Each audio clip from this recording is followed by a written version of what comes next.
ibyumweru bike bishize ntabasha gusenga yirwa yayura mu rugo rwe habamo abadayimoni 7 bose barusha abawe yari afite mbere gukomera. Ndumva nta mbaraga mfite zo gusenga, nta peti yo gusenga mfite, dore abadayimoni bamwicaye iruhande ntabizi, dore mu kirere cy'umwuka nishaka gusenga. Before anyone tells you that your prayer life is going low like this, before you hear Jacob is saying, boom! Ndatekereza wehe wibwira ko wabasha gusenga ariko ibyo ntibibashika kuri ruhande. Ari kumwe n'umuntu wa kera. Before it was just a distraction that was in your life, ordinary small distraction. But now me like this, the mother of the mothers, weariness. Njyewe ntege nkeya sha bunebwe sha nibereye ahangaha usenge ngiraho ndara usenge ngikize. Weakness, come and see your friend. Weakness uri he va ureba inshuti yawe hano reba ukuntu ameze data we ari nisinziriye n'ubundi uyu nguyu intege nyagabwa zirimo. Why are you weak? Kubera iki ariko nuri weak? Kubera yuko n'ubundi ngabwe nitwa intege nkeya neza urambwira ngo barasetse inzu barayigaruriye birwa bahana high five. Asa ari gushaka gukora iki? Ngarashaka ngo gusenga da. Yaha munyamasengesho ngaho senga, dore umuntu we wa kera, Rusi wa kera. Ubundi nashakaga gusenga ariko ndumva ntashaka gusenga.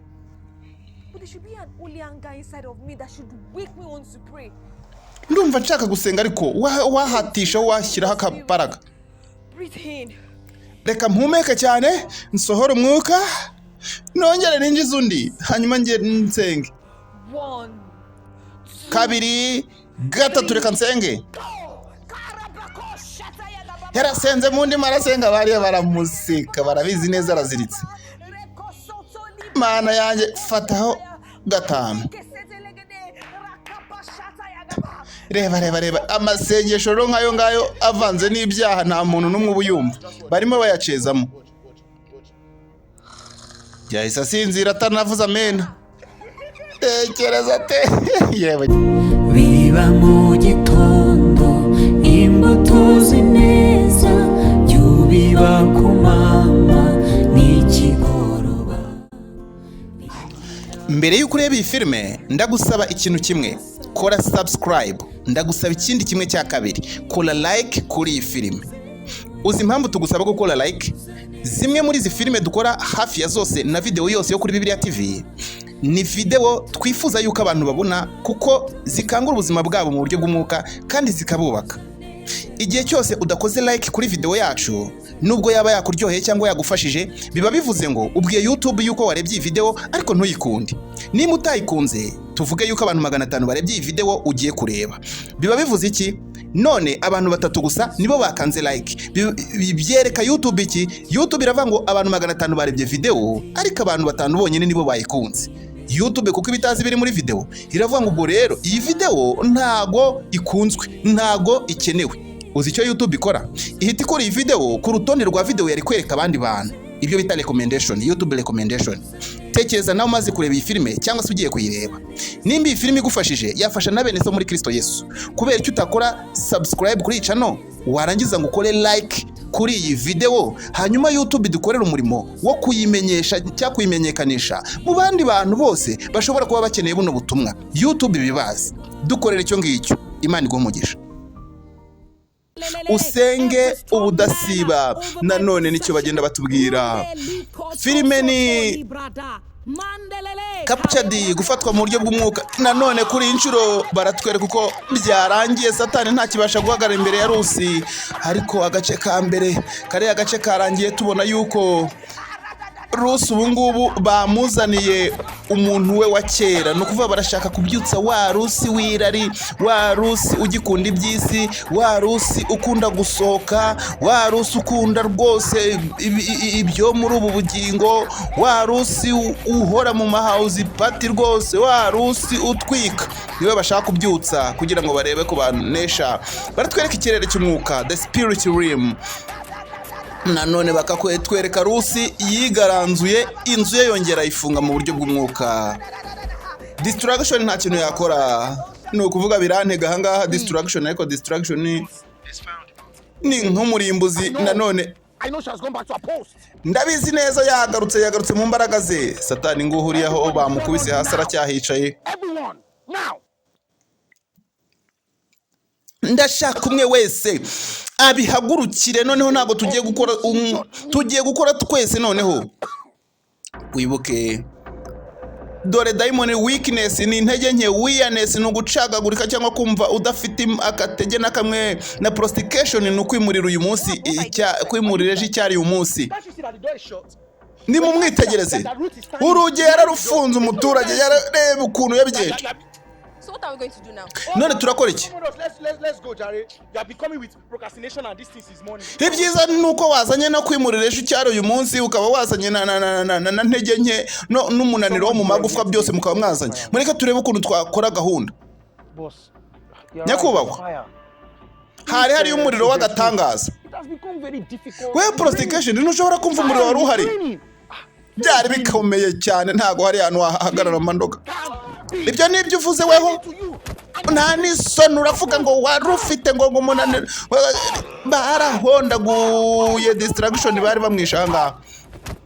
Ingume nyinshi cyane ntago te wananiwe, barinze bafunga urugi, witwa nguri murimbuzi, warimbuye iki? Barahondaguye bamusigara interi. Aha hino hari bantege nkeya, hano hari rwose. Murabyumva neza?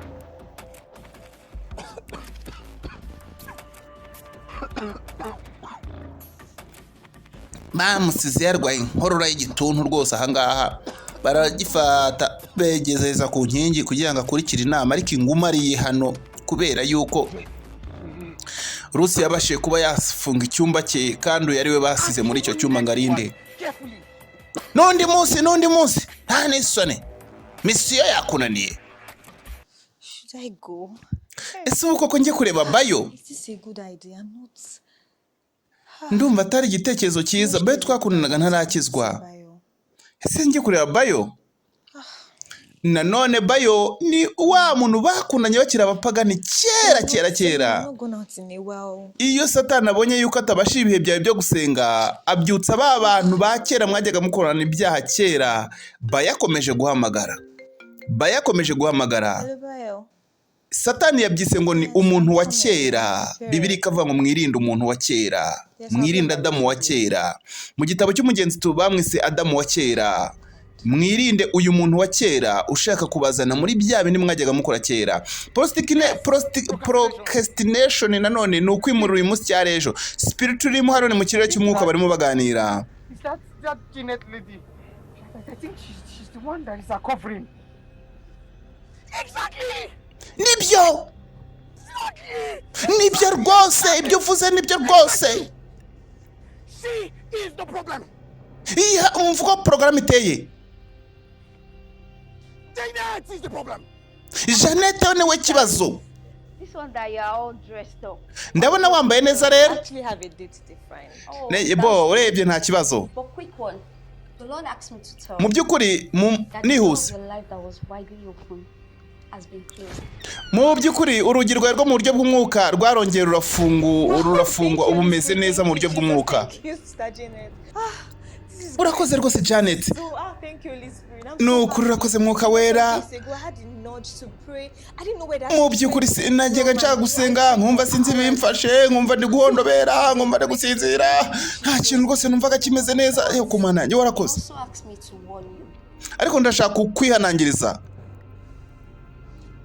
I think it's time to activate Project Janet. Ni ngombwa yuko dushyira muri gahunda umushinga wa Janet. Find me a weak link. Yes, boss. I need a weak link to Janet. Nshakira umuntu wa hafi Janet ashobora kuba akunda, turebe uko twabigenza. Link yuse. Baramushakisha nanone baramushakisha kuri uruhande ngo barebe uburyo kibakura Janet ahangaho ko Janet ni ikibazo, niwe wasenze atuma Rusa bahoka. Kuri uruhande iyi filime nimba uri kuyireba ni igihe cyawe cyo gusenga. Ndashaka nanone kukwihanangiriza.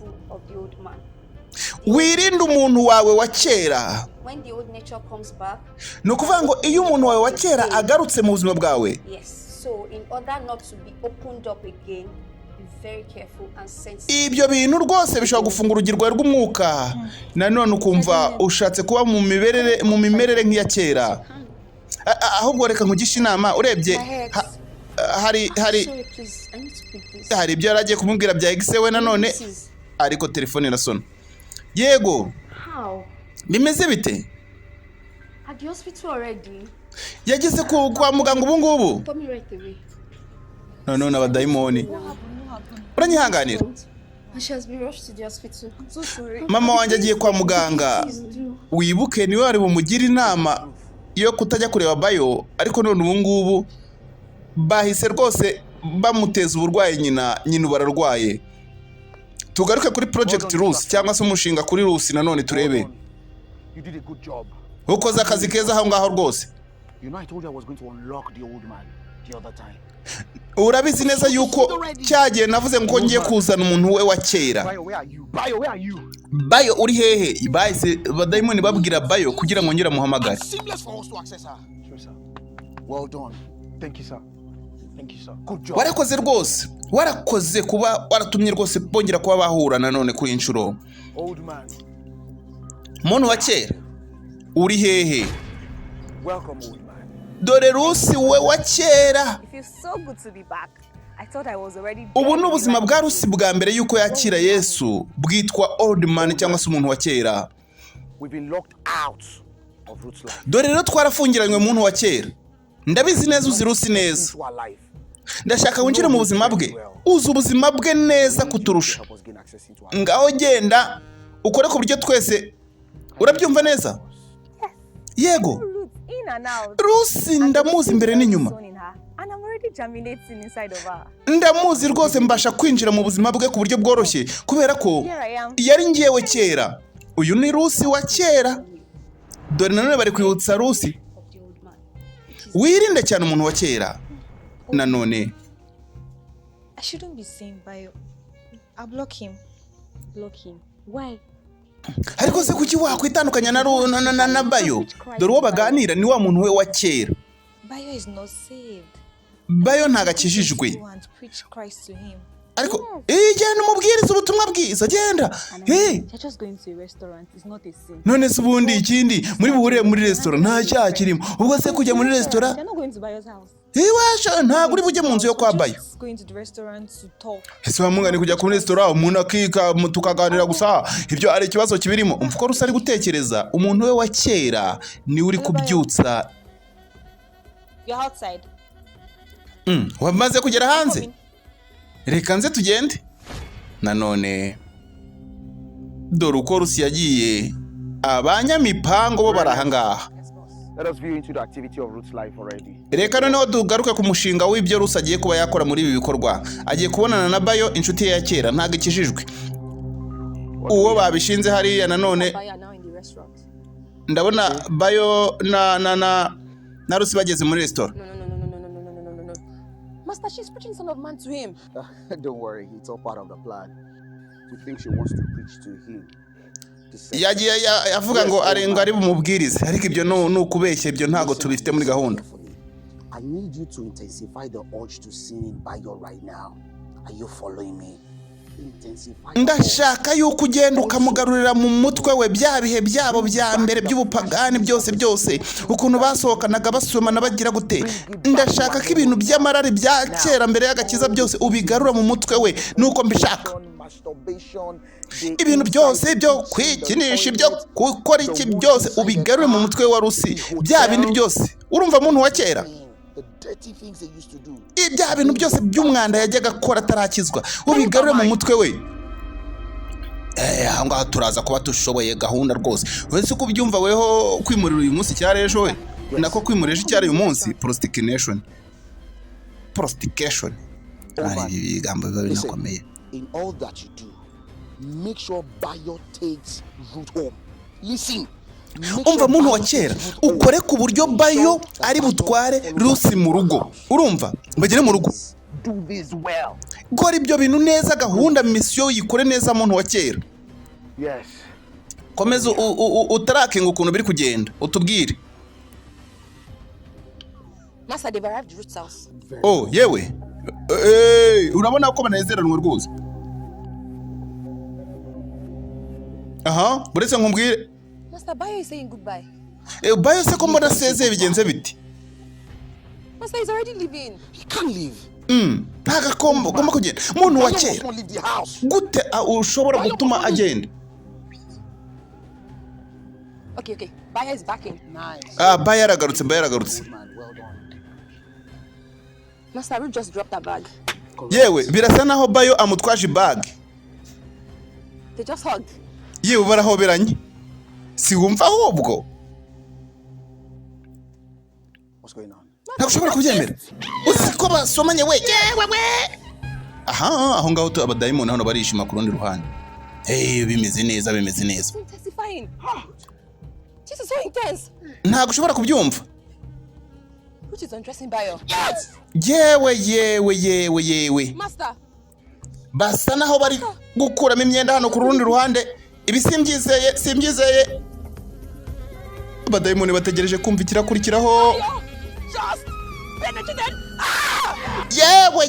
Yewe. Byarangiye Rusi nanone yongeye gusubira inyuma. Kuri inshuro Rusi yabashije kujya gusura Bayo, inshuti ya kera abitegetswe n'umuntu wa kera. Ubu Rusi yaguye mu cyaha cy'ubusambanyi, noneho abadayimoni bose barahangaha. Umuntu wa kera nguyu. Leave. Flesh has taken over. Sohoka Rusi w'umwuka. Ubu ngubu umubiri niwe wafashe gahunda. Aha ni ahantu hacu. Dore umuntu wa kera niwe winjiye muri Rusi mu nzu ya Rusi. Ubu ngubu nta kindi Rusi ashobora kuba yavuga, yaneshejwe. Ubu noneho urugi rurafunguye. Urugi rwo mu buryo bw'umwuka rwongeye kuba rwafungurwa. Hello, Master. Old man. Nyakubahwa, muntu wa kera, wakoze akazi keza. Ubu noneho urugi rwose rurafunguye neza. Ni byiza cyane, ijambo ryiza kuryumva. He comes back. Ngiye kugaruka. The place empty and clean. He goes back. Ndaza gusanga icyumba gisukuye kimeze neza nkuko ijambo ryabo rivuga. Ahasigaye ndajyanamo abadayimoni 7 barusha abambere gukomera. Nguko uko binjiye kwa Rusi. Ubuzima bwa Rusi. Devil has used this strategy to destroy of prayer lives while believers lack strategies. Nubwo umwanzi akoresha uburyo ubwo ari bwo bwose na strategy zose kugira ngo asenye ubuzima busenga, mu gihe abakristo badafite strategy n'uburyo bwo gukomeza ibihe byabo byo gusenga. Ijambo twibuka nanone riravuga ngo abantu bagomba gusenga iminsi yose. Luka 18:1 kugeza ku wa 2. Mana yanjye byagenze gute kugira ngo koko ngwe muri kiriya cyayi we Mana yanjye? Ni kubera iki nakoze biriya, kuba iki nagiye subundi kubera iki?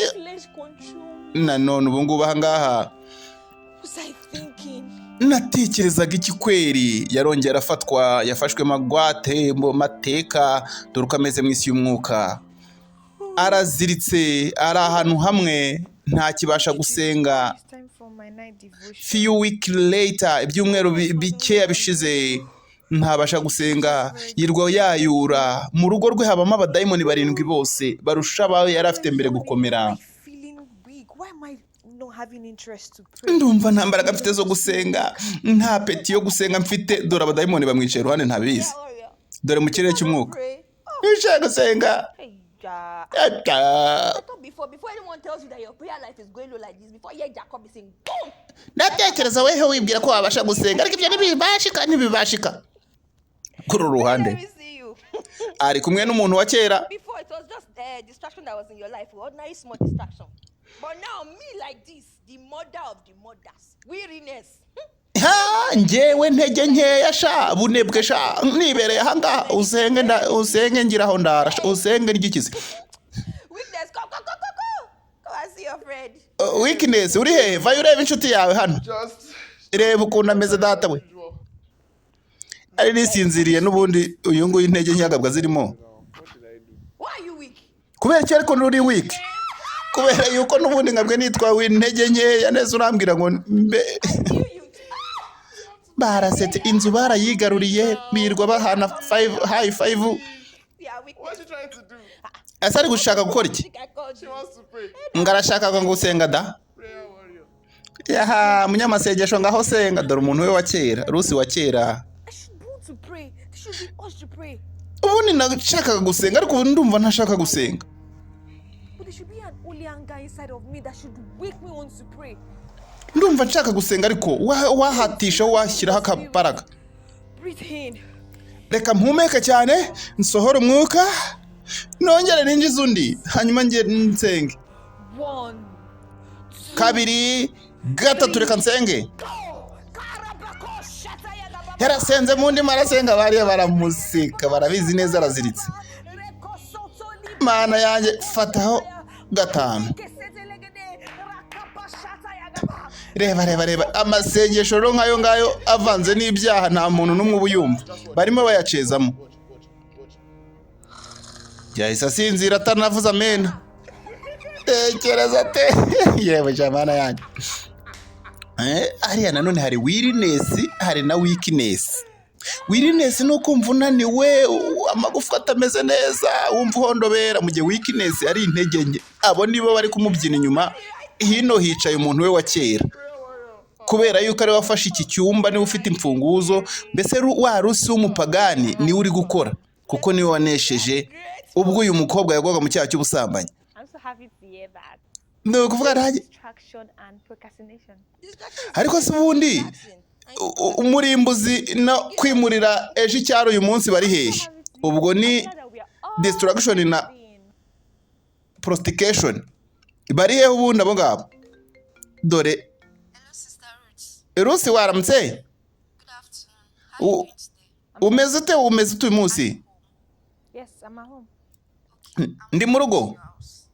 Ndaje kukureba Janet yaraje kumureba baje kumviriza. I haven't called you. How is your mom? Ariko sinaguhamagaye nyihanganire mama wameze ate naherutse arwaye. What? Since then? Is that serious? Hari mu ndembe rwose ni makiri. I'm so sorry to you. Yo mbabarire cyane. Sister Janet. Sister Janet. Ndashaka rwose kugushimira. I don't know how you do it. You're still always having time. Ariko uyu munsi noneho ndatagangaye. Sinzi uko meze. Nasubiye inyuma. Mu by'ukuri ndakwinginze unsengere. Imana irabaza kuba yaguha umugisha. Bo umbabarire wena nari husurya munsi. Hari ikintu washaka kumbwira ariko ntago wakimbwiye. Honestly, a lot has happened. But when you come, yewe hari ibintu byinshi byabaye.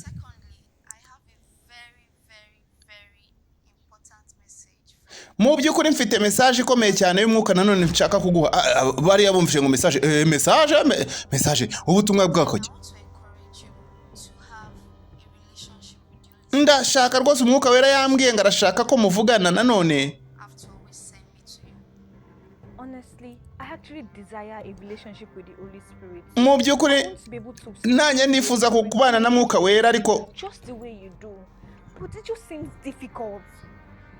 aba bose bahangayitse ngo umuntu arashaka kugarukana na mwuka wera. Amatelefone ntava ku matwi barashaka byanze bikunze buri mugambi wose bawuburizemo.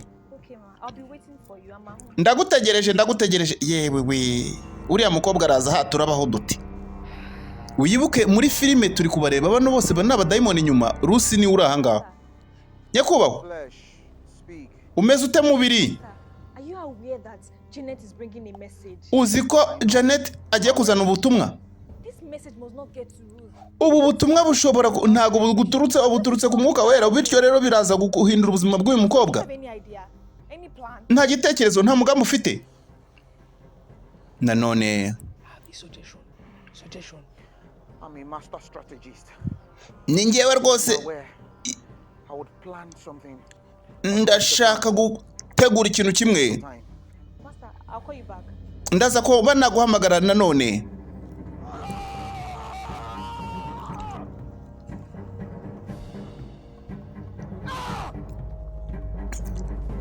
Satani ntiyishimye nanone Janet abaye Janet nanone kuri uruhande. Last time that distraction shouldn't try to tell Master something. That Master beat him to. urabizi neza yuko So I know that you are very close to Master. That's why I'm telling you. So I'm thinking that. ndabizi uri inshuti You know, she's bringing. rwose ya nyakubahwa ubwo baravuga satani mu by'ukuri ni iki wakorera Rusi kugira ngo ubuzima bwe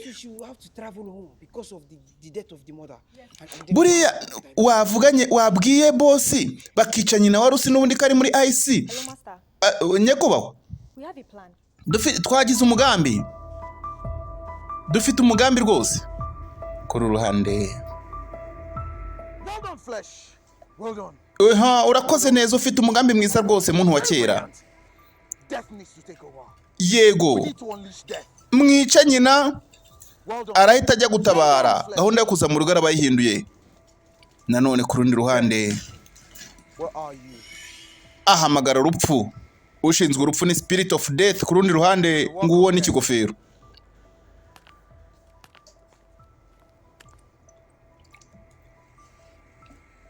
Why are you disturbing me? Your next point of assignment is with Janet's mom. turashaka ukurikizeho nyina wa Janete umwice She's very sick. ararwaye cyane akwiye gupfa Like now. ugenda umwice nonaha Afterwards, hanyuma rero uko dukwiye kujya kuri Rusi nanone more time with her anymore. ntago dufite igihe cyo kumutakazaho nanone Please, quick. akiri mu byaha tumwice Rusi araza gupfa Janet's mom. na nyina wa Janete kandi nawe araza gupfa nibyo nagatangaza daimoni hano ryarasetse wibuka hani mu isi y'umwuka ni spiritual realm daimoni rupfu yafatiyeho arerekera yewe ari kuza ndi kubidarakinga araje nicyo kibabaje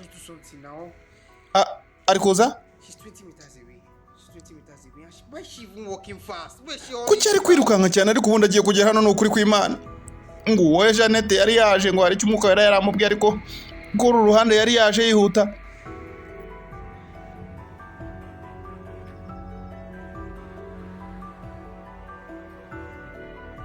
mukuza yihuta nanone mukuza yihuta Janete yambukiranije umuhanda ari ku muvuduko wo hejuru buretse turebe ndabona arebye mu ibaga hari umuhamagaye mu kumuhamagara rero bamuhamagaraga bambwiraga ko nyina apfuye sisi bite arahamagara mushiki we byagenze gute wow bya bintu biciyemo ibaga yamuvuye mu ntoki nyina yari amaze gupfa mana yanjye we tata we bisa naho agiye guhamagara Rusi guhamagara Rusi nanone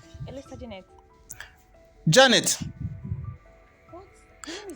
bigenze gute mama warapfuye twabigezeho umuntu wa kera we umuntu wa kera none ni umubiri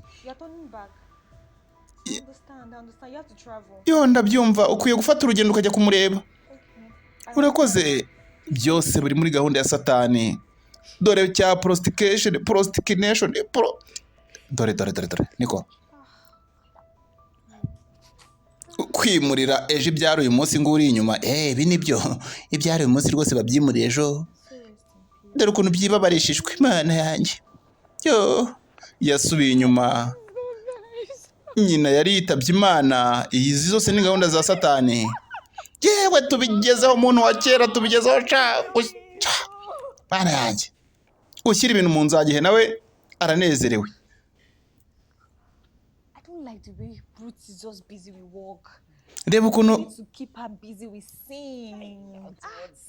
reba ukuntu Rusi rwose ari busy mu kazi reka turebe ukuntu twamuzanamo ibitekerezo bya Bayo nanone buretse muzaniremo umuntu wa kera ngiye kubyutsa ibintu bye byo mu minsi hakutekereza Bayo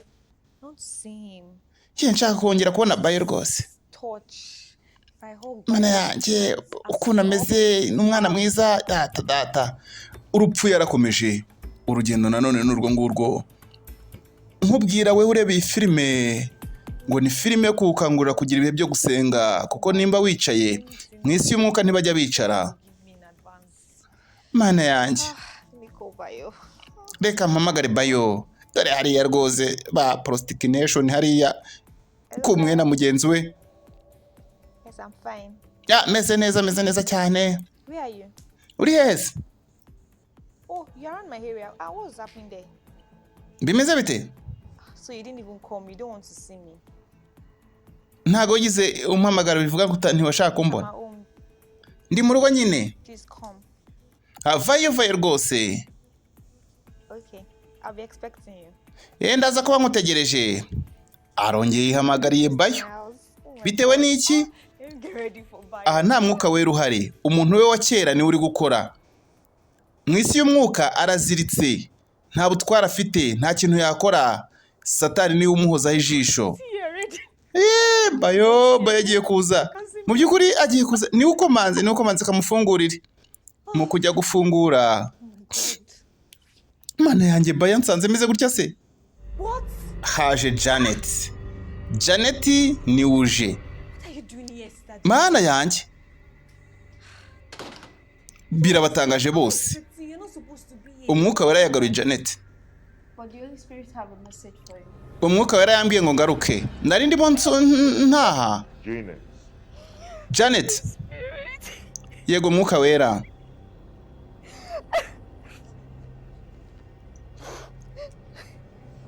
Can you trust me? Holy Spirit, yes, I can trust you. Ungirira icyizere, yego nkugirira icyizere rwose. I need you there. Ndashaka usubireyo. Tuvugana buri munsi uranyandikira, ubwo ngubwo none urenze uranaza, wanapfushije. Mbabarira usohoke. Sindi bugende ntakubwiye ubutumwa umwuka wera yambwiye. Uyu nguyu wibuke yatumye Bayo, nicyo gitumye ari gushaka gukwirukana Janet. Ku rundi ruhande hano hayoborwa n'umubiri. Watakaje mama wawe, wagakwiye kujya gutabara, ariko rebere by'urimo. Hano turakorikira. Uyu ni Janet uraha ngaha. Icya destruction icyo nticyari kinahari. Cya murimbuzi cya sinzi ibyo cyari kirimo ngo nzu barayifashe none Janet ageza. Ngomba barumbwire. Muhamagare databuja turebe iki twakora. Ntago dushobora guhagarara ngaha nta kintu dukoze. Ibiri kuba wabibonye? Janet yaje. Janet yagarutse? Gute se? Aho kujya kuririra nyina yaje aho ngaho? Yagakwiye kuba ari kuririra nyina ariko yaje.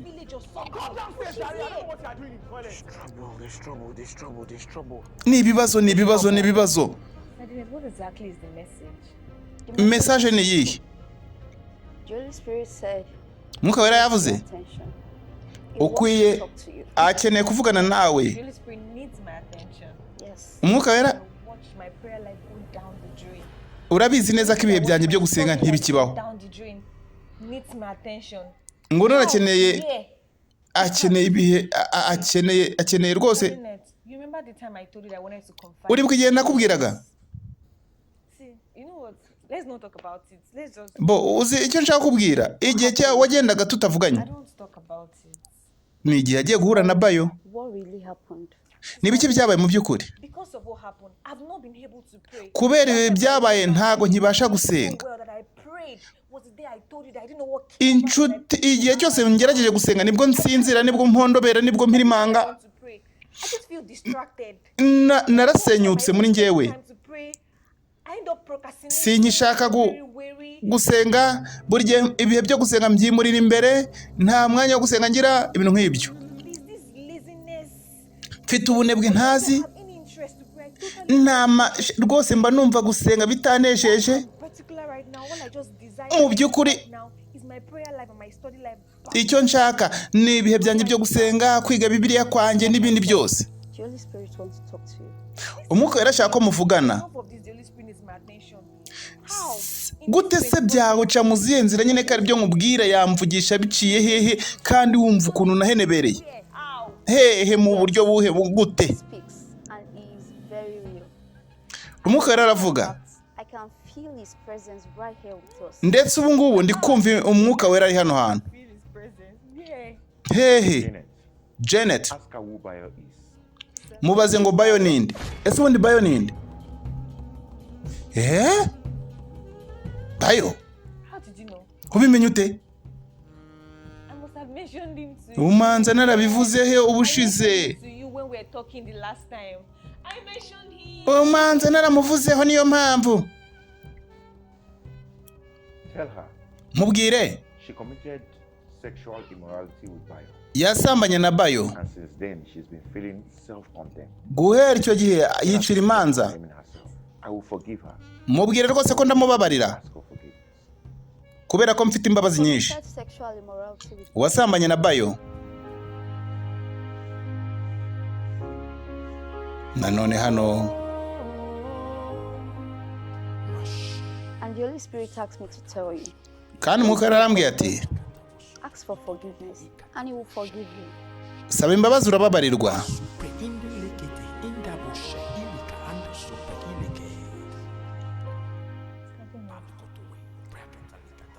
How can I speak to the Holy Spirit? Ni gute navugana na mwuka wera? To communicate with you.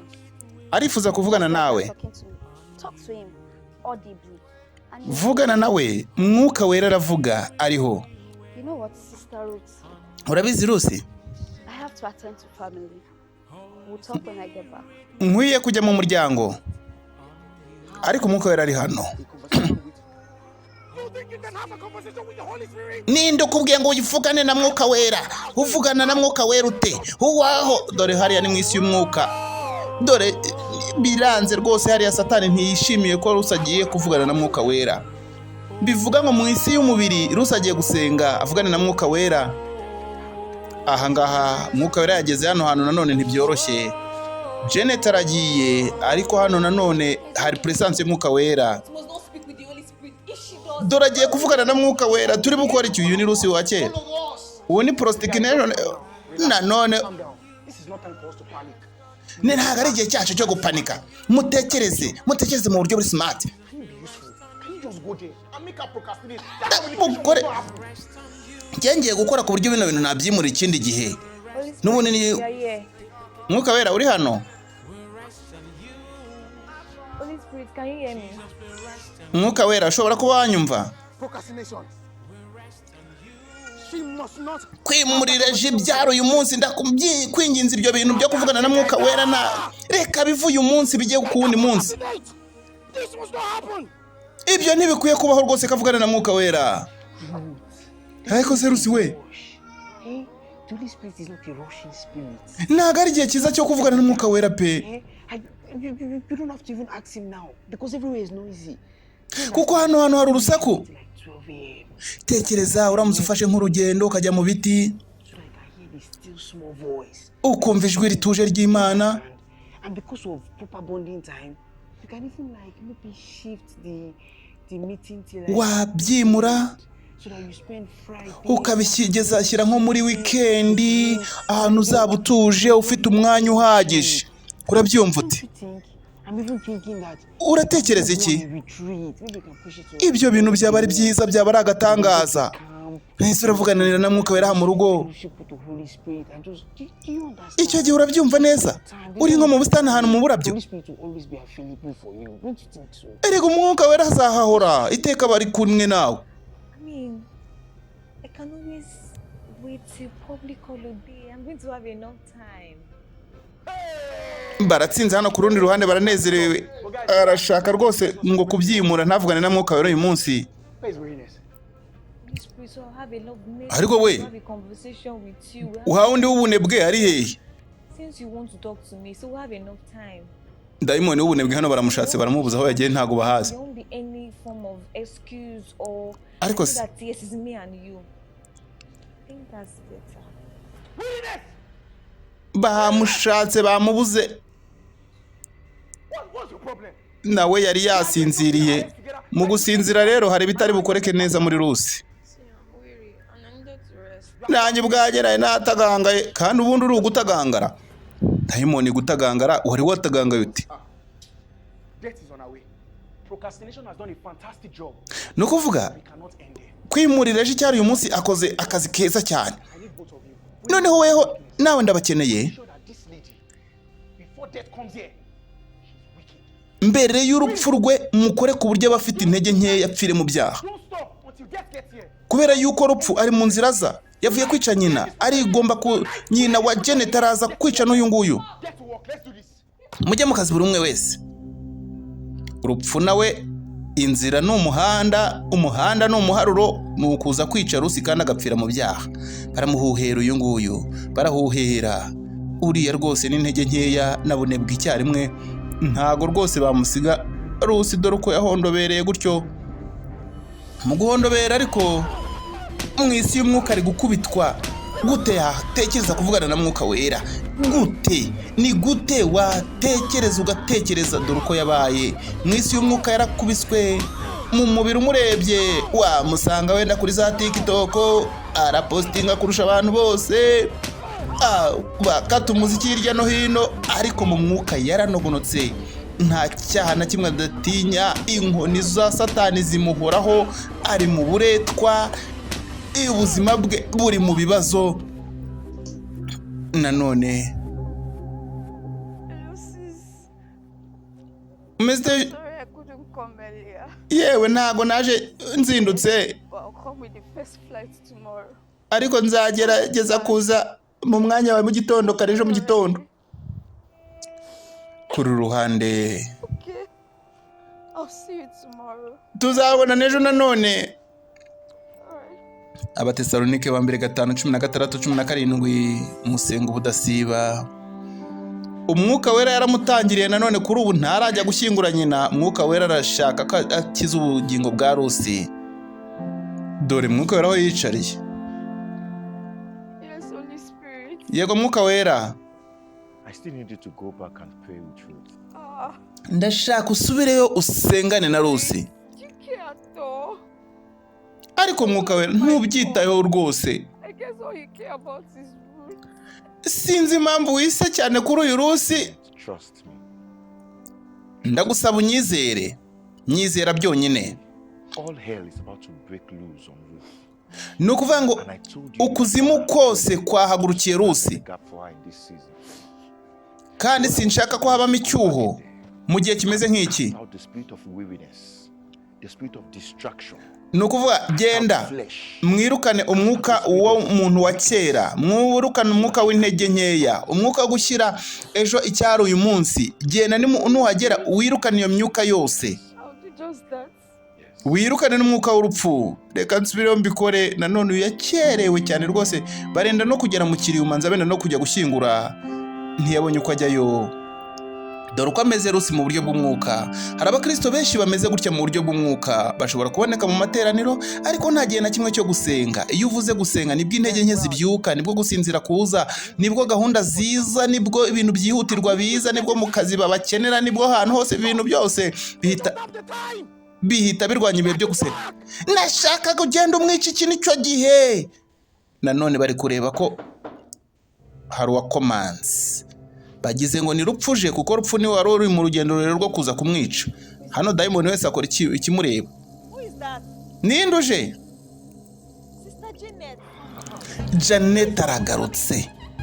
Janet aragarutse bendaga kumwica neza neza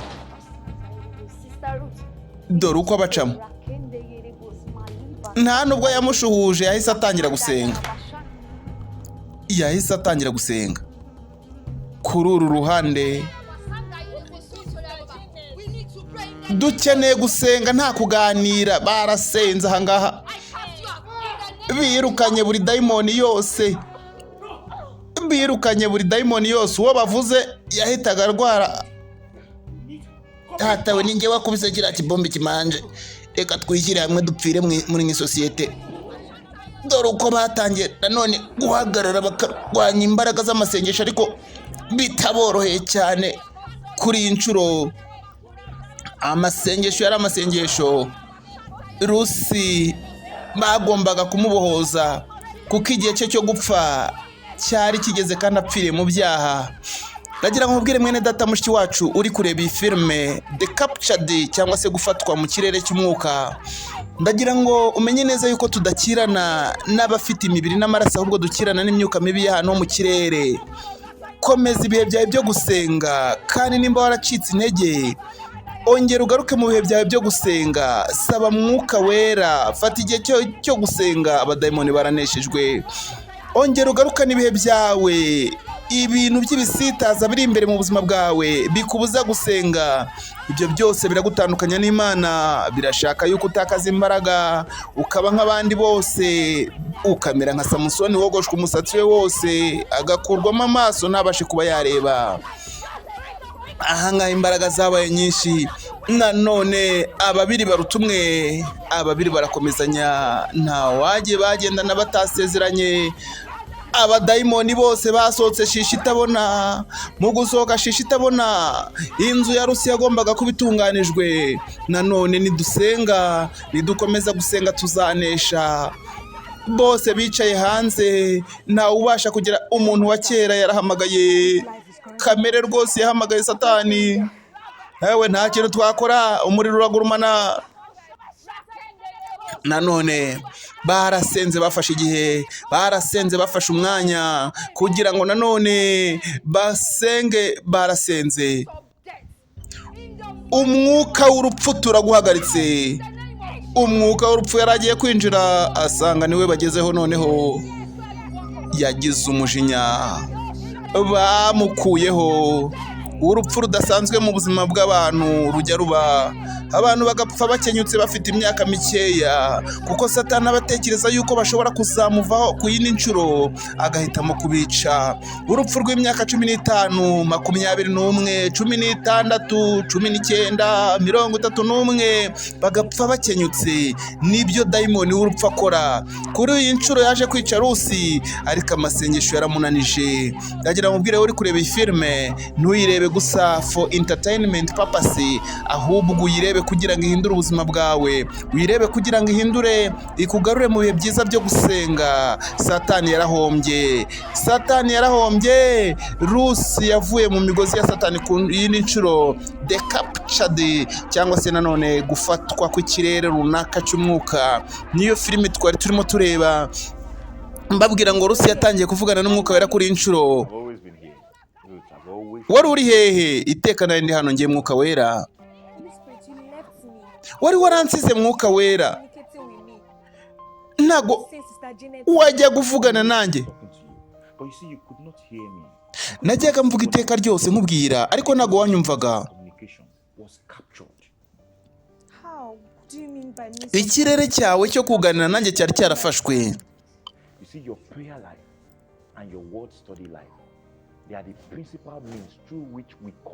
Ubuzima bwawe bwo gusenga buhoraho nibwo buryo bwonyine njyewe Mwuka Wera nshobora kuvuganiramo nawe. Igihe udasenga biragoye cyane ko wumva ijwi ryanjye. Ntabwo ushobora kumva, niyo navuga gute ntushobora kunyumva mu gihe udasenga.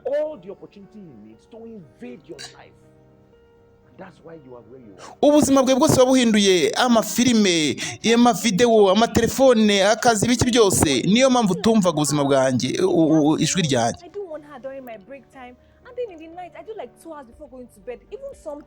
Najyaga nsenga amasaha menshi ngiye kuryama, nk'amasaha 2 rwose, ariko none byaranze. Ibi ntibikora. Ikintu cyose ugomba gukora, ukwiye gutangirana nanjye Mwuka Wera. Wishyiriyeho amabwiriza yawe y'imisengere mu mbaraga zawe. Nta muntu ushobora gutsinda kubw'imbaraga ze. Si ku bwawe, si ku bw'imbaraga zawe, ahubwo ku bw'imbaraga z'Umwuka Wera nibwo wabasha gutsinda. Niyo mpamvu buri kimwe cyose ukwiye gutangirana nanjye. Gutangirana nanjye ni ibintu by'ingenzi kugira ngo ubashe kugira ubuzima bwo gusenga.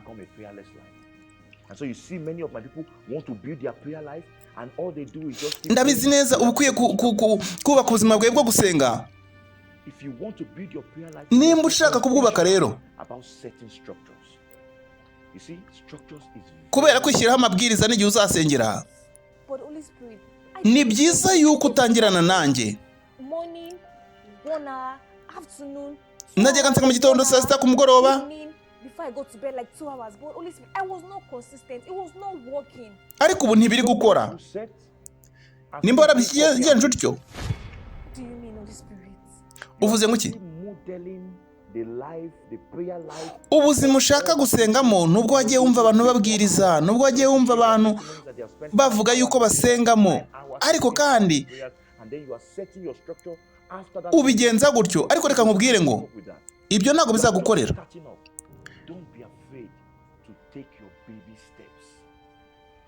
Fata intambwe zawe ntoya, za ntambwe z'abana. Senga umwanya mutoya ushoboye, uvugane nanjye. Gutyo wagiye wumva abantu bamara ibyumweru basenga, bamara amezi basenga, ariko bagiye bafata agahe gato babana nanjye, kugeza ubwo ubuzima bwabo bwose bwahindutse ubuzima bw'amasengesho.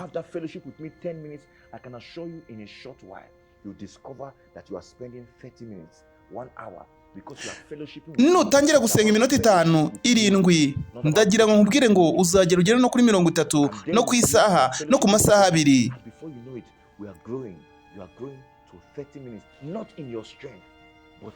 Ibyo ntago bizava ku imbaraga zawe, byose bizakorwa nanjye muri weho.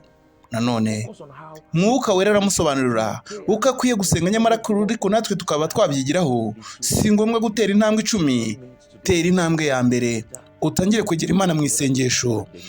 Gerageza kuvugana na Mwuka Wera, kuko Mwuka Wera aravuga, araganira, abasha kukubwira ibyo ukora, abasha kukuyobora mu kuri kose. Nanone nibyo rwose ndagira nkubwire ngo ni ibintu by'ingenzi cyane kubaka ubuzima bw'amasengesho.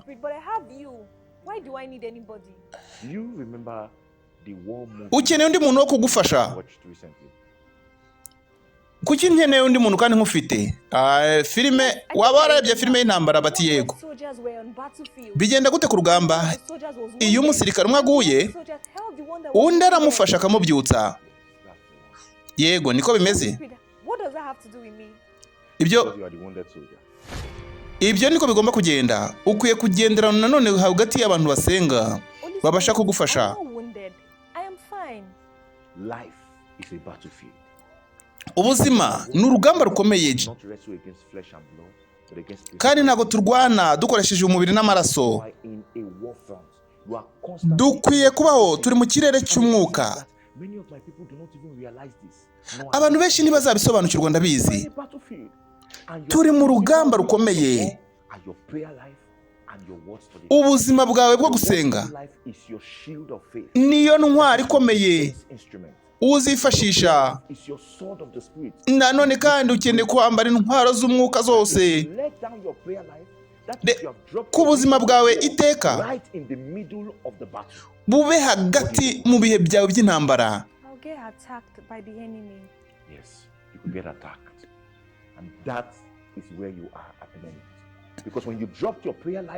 Wajugunye ibihe byawe byo gusenga, warafashwe, waraziritswe, ubu ngubu ni kumeze. Warakomeretse, niyo mpamvu ukeneye umuntu wo guhagarara hafi yawe. Dore ko yanesheje Satani, yaratsinze, ariko dore yarakubiswe cyane ku buryo dore aho yakomerekeye mu nzira avaho Satani yari yamufatiye. Ukeneye umuntu wo kuguhagarara iruhande akagufasha. Ababiri nanone baruta umwe.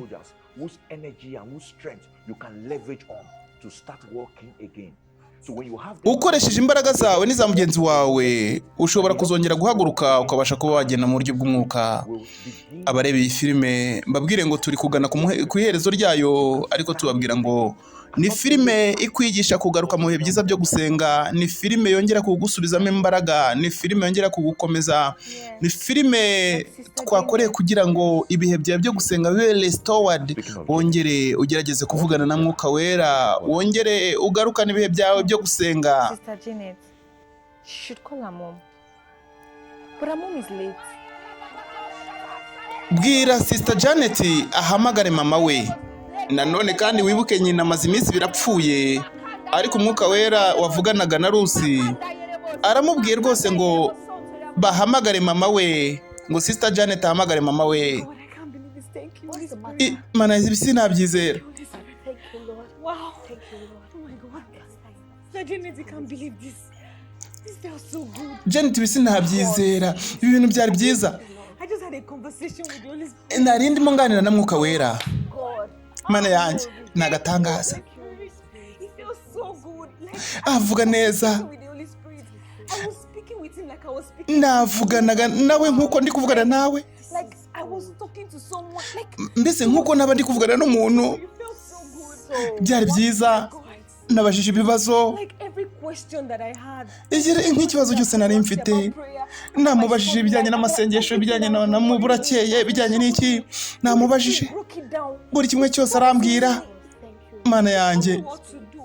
Yambwiye n'ibyo gukora. Yashubije n'ibibazo byanjye byose.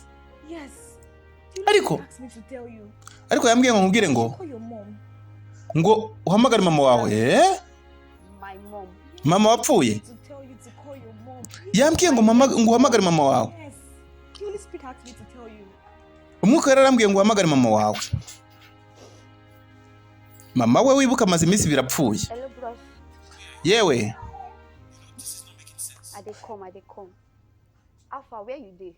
Uri hehe ubundi? Ubu rwo tugiye kumufata kuri mochari rwose twagiye kumufata kwa muganga. Nanone handi babika abantu bapfuye muri morgue. Nari ndimo nsenga Umwuka Wera arambwiye ngo umpe mama tuvugane kandi amaze iminsi birapfuye. Muhereze telefone tuvugane. Ibyo bintu byakashinyagura ariko Janet warasaze. Ibyo bintu ntago ari ngombwa. Umuntu amaze iminsi birapfuye. Uravuga muvugishe. Ibyo sagashinyagura koko turetse waranakerewe waratinze kuza gushyingura none ngo tumuvugishe. Hago nimbo when sister uvugana nawe. The Holy Spirit asked me to talk to you. Wherever you are, come back to us. Umwuka Wera yavuze ngo nkuvugishe aho uri hose ndavuze ngo garuka uvuge. Ariko uri gutumwanya Janet, uri gutumwanya rwose umuntu amaze iminsi birapfuye. Ntago Umwuka Wera ashobora kuvuga ibintu bitari byo. Mu izina rya Yesu ndategeka ngo garuka uvugane nanjye nanone bari guhamagara wapfuye. Yewe Janet ntago bishoboka. Ntago umuntu ashobora kubyizera. Mama wawe arabyutse. Mama arabyutse nanone nyina yarazutse hano ni mu minsi 2.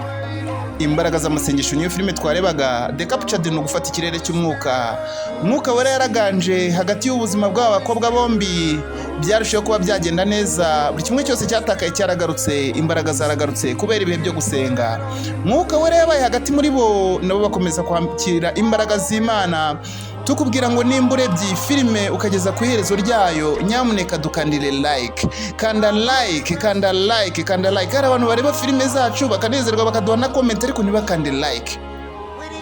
Reka mbabwire ngo iyo udakanze like kuri filime yacu ubuvuze ngo iyi filime ntago uyikunze, bityo iyo abantu 200 barebye iyi filime ariko batanaka bari bo bayikunda, YouTube ihita ikura kuri liste yizo yari buri commanding ngo abandi bantu bazibona. Ariko tuvugishije ukuri ukimara kureba iyi filime ya Captured cyangwa gufatwa mu kirere cy'umwuka urabona bene so badakwiye kuyireba, kugira ngo rero igere ku bandi bantu nabo bayirebe bazamura ibihe byabo byo gusenga. Kanda like. Kuki utakanda like nimba uyikunze kugira ngo ifashe abandi bantu. If you don't mind you can even share with your friends so that they just benefit. Ushobora kuyisharinga ku nshuti zawe nanone kugira ngo nazo zunguke zigira amahirwe yo kuba zabyuka mu buryo bw'umwuka bwo gusenga. Ni missionary Kiza Benjamin nkuko busanzwe. Nimba ari ubwa mbere ugeze kuri channel ya Bibiliya TV kanda subscribe, nta mbaraga bitwaye. Ukande like, ukande usharinge nimba ari ngombwa, ariko please like it kuko nuyikunda biratuma YouTube ivuga ngo mu bantu 500 bayirebye turabona 400 bayikunze. Nimba bayikunze hari n'abandi bantu tuzi bakunda filime ngizi hanyuma bayisharinge. by recommending. Imana ibaho umugisha. Ni misiyoneri Kiza Benjamin nkuko bisanzwe tubabwira ko dufite ibitabo bya Gikristo bigufasha kwiga buri munsi ibyanditswe byera. Bityo rero ushobora kubibona mu buryo bworoshye. Reka dusigemo itangazo ribyamamaza.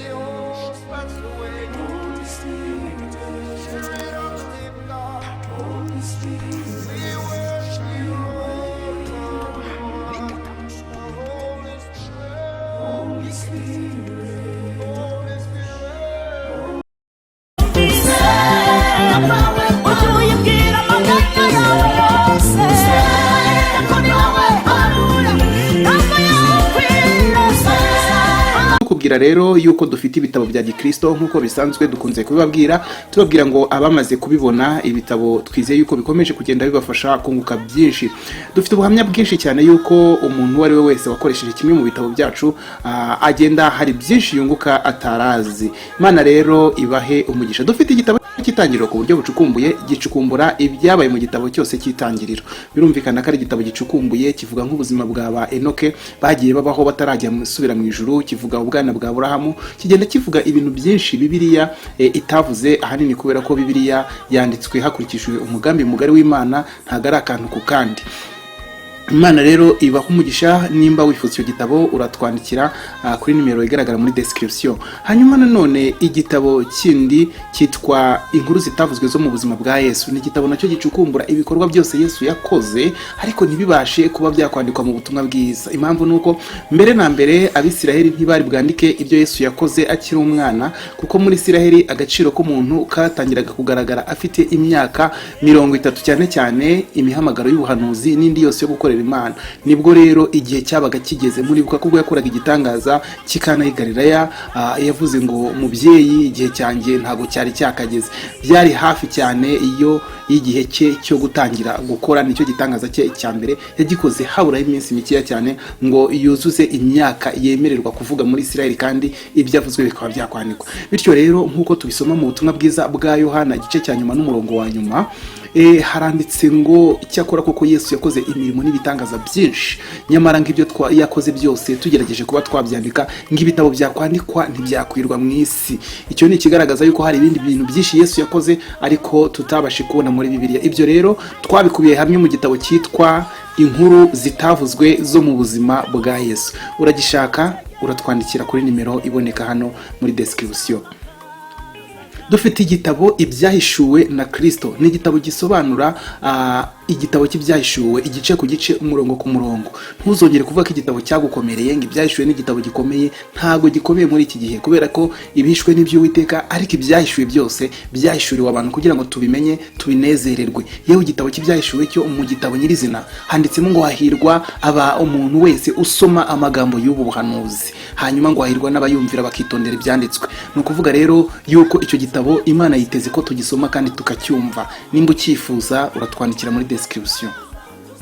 Dufite igitabo Omega iby'ibihe bya nyuma. Ni igitabo cyigisha iby'ibihe bya nyuma, no kuvuga ibintu bigomba kubaho mu minsi y'imperuka kugeza ku ijuru nshya n'isi nshya. Ni igitabo gitangirira ku bimenyetso bigaragaza kugaruka kwa Yesu nuko byagiye bisohora, kigakomereza ku ngingo zikomakomeye cyane nko kugaruka kwa Yesu, kuzamurwa kw'itorero, intambara ya Armagedoni n'ibindi, Antikristo n'umuhanuzi w'ibinyoma, byose birasobanuye mu gitabo Omega iby'ibihe bya nyuma. Ikaze rero nimba ucyifuza uratwandikira kuri nimero iboneka muri description y'iyi video. Dufite igitabo Abahanuzi n'ubuhanuzi igice cya mbere. Wari ufite ikibazo uvuga uti ni gute nakumva ubuhanuzi bwa Yesaya, nakumva gute ubuhanuzi bwa Yeremiya, ubuhanuzi bwa Ezekiel n'ubwa Daniel ko bukomeye, nzabwumva gute? Humura, mu gitabo Abahanuzi n'ubuhanuzi igice cya mbere we get you covered. Twabikozeho byose, ndetse rwose ubasha kwiga kino gitabo mu buryo bwiza bucukumbuye buhuye n'amateka, nta kibazo na kimwe ugize, maze ugakora umurimo w'Imana kandi ufite ibitabo byiza byo kwifashisha. Dufite igitabo Uko wabatizwa mu Mwuka Wera. Iki gitabo twacyanditse nyuma yo kubona yuko hari abakristo benshi baba mu matorero y'umwuka bakamara igihe kinini cyane gishoboka bafite amasezerano y'Umwuka Wera ariko ntibabatizwe mu Mwuka Wera. Tucyandika tukimara kugisohora, bamwe baratubwiraga bati ngiye maze imyaka 15, ngiye maze 13, ngiye maze 7, ngiye maze ingahe, bategereje iryo sezerano ry'Umwuka Wera. Ariko hagatanga mu gitabo harimo guidance, harimo ubuyobozi, harimo ubufasha intambwe ku ntambwe kugeza ubatijwe mu Mwuka Wera. Nawe wakwakira Pentecote yawe hafa. dufite nanone ikindi gitabo cyiza cyane cyitwa ibyakozwe n'intumwa. Ibyakozwe n'intumwa, igitabo cyacu kiracukumbuye cyane. Sinzi nimba hari umuntu wigisha isezerano rishya ariko akaba atarasoma igitabo cy'ibyakozwe n'intumwa dufite. Ubu maze guhomba ibintu byinshi cyane, kuko muri kino gitabo cyacu cy'ibyakozwe n'intumwa, reka nkubwire, uzasangamo amabaruwa ya Pawulo yose asobanuye neza igihe yandikiwe, impamvu yanditswe. Uzasangamo n'ayandi mabaruwa y'ibanga ataboneka muri Bibiliya yera, amatorero yandikiraga Pawulo kugira ngo Pawulo abone uko yasubiza ariya mabaruwa dufite muri Bibiliya.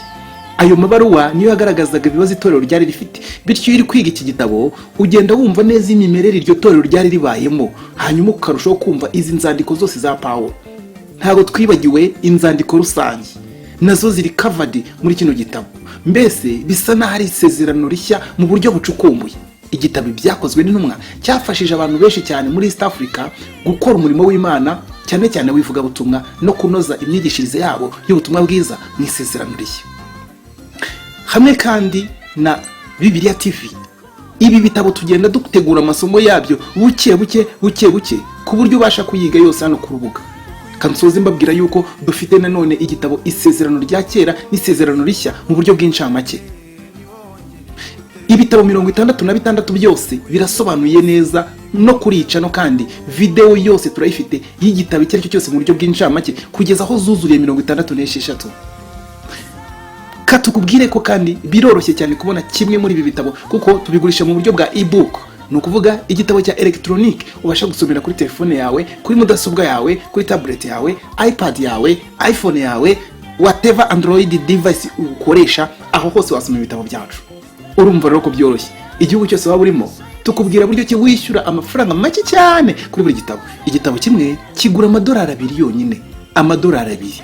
Just a cup of coffee, agakombe gusa k'ikawa.